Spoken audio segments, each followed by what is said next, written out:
مغرب کی اصل گمراہی کیا ہے؟ آج میں وہ بات کہنے لگا ہوں جو بہت سے لوگوں کے لیے بہت ہی شاید عجیب بھی ہو، ناقابل قبول بھی ہو، انہیں غور کرنا پڑے گا۔ مغرب نے جو کچھ ایجاد کیا، جو کچھ بنایا، جو کچھ ڈیولپ کیا، وہ سارا کا سارا حرام نہیں ہے۔ یوں سمجھیے کہ باطل محض کا تو وجود ہے ہی نہیں دنیا میں۔ باطل بھی کسی نہ کسی حق کے حصے کو لے کر اس کے گرد اپنا تانا بانا بناتا ہے، اس لیے کہ قیام ہے ہی نہیں، باطل کو قیام ہی نہیں ہے۔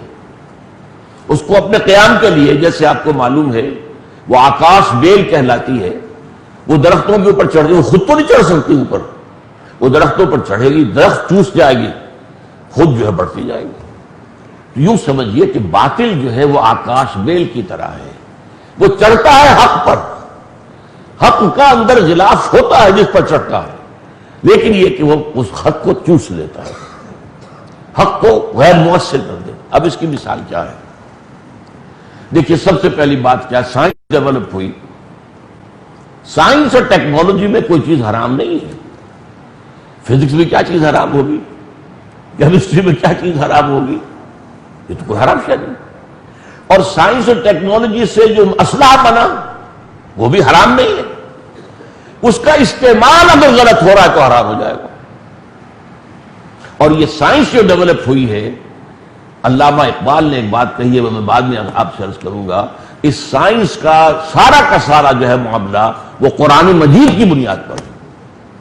قرآن نے اس پوری کائنات کے اندر اللہ کی آیات ان فی خلق السماوات والارض واختلاف اللیل والنہار والفلک التي تجری فی البحر بما ينفع الناس وما انزل الله من السماء من ماء فاحیا به الارض بعد موتها وبث فيها من كل دابة وتصريف الرياح والسحاب المسخرة بين السماء والارض لآیات لقوم یعقلون۔ یہ سب نشانیاں ہیں اللہ کی، ان تمام فینومنا جو نیچر ہے اللہ کی نشانیاں قرار دیا۔ اس سے یہ ہے کہ ان کو پڑھو، ان کو سمجھو، آیات آفاقیہ، آیات انفسیہ اور آیات قرآنیہ، یہ تینوں جب آپ جڑ جائیں گی تب تمہیں علم اور معرفت حاصل ہوگا۔ آیات آفاقی، آیات انفسی، وفی انفسکم افلا تبصرون، اور آیات قرآنی، تینوں کی ہم آہنگی جب ہوتی ہے تو اس سے صحیح علم میں آتا ہے۔ اور اس کے لیے استقرائی جو منطق ہے جس کو کہتے ہیں، وہ یہ بھی بڑی سخت اصطلاح ہے۔ ایک جو استنباطی استخراجی منطق ہے، ایک چیز سے منطقی اصولوں سے اس کے بال کے کھال اتار رہے ہیں اور بال کی کھال اتار رہے ہیں۔ ایک ہے استقرائی، مشاہدے کو وسیع کرو، مشاہدہ سارا جو ہے وسیع کر کے اس سے نتیجہ اخذ کرو۔ تو سائنس نتیجہ ہے استقرائی منطق کا، انڈکٹیو لاجک، ڈیڈکٹیو کا نہیں۔ ارسطو کی منطق ڈیڈکٹیو ہے، استخراجی ہے، اور قرآن نے بتائی ہے اصل میں انڈکٹیو لاجک، جس سے سائنس بنی۔ پہلی بات تو یہ سمجھ میں آ گئی، لیکن سائنس پروان کہاں چڑھی؟ ہمارے ہاں نہیں چڑھی۔ بنیادیں ہم نے دی، بنیادیں ہم نے جو اسپین کی یونیورسٹیوں کے ذریعے سے یورپ میں داخل کی، لیکن ڈیولپ وہاں ہوئی، ہم نے تو نہیں کی۔ یہ بجلی کس نے ڈیولپ کی؟ ہم استعمال کر رہے ہیں۔ یہ لاؤڈ اسپیکر کس نے بنایا؟ ہم استعمال کر رہے ہیں۔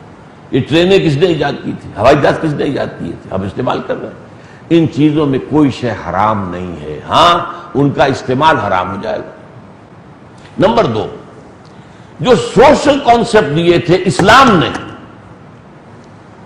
آزادی، مغرب نے اسے مادر پدر آزادی بنا دی، ہر شے سے آزادی، اللہ سے بھی آزادی، مذہب سے بھی آزادی، آسمانی ہدایت سے بھی آزادی، کتابوں سے بھی آزادی، آزادی آزادی آزادی۔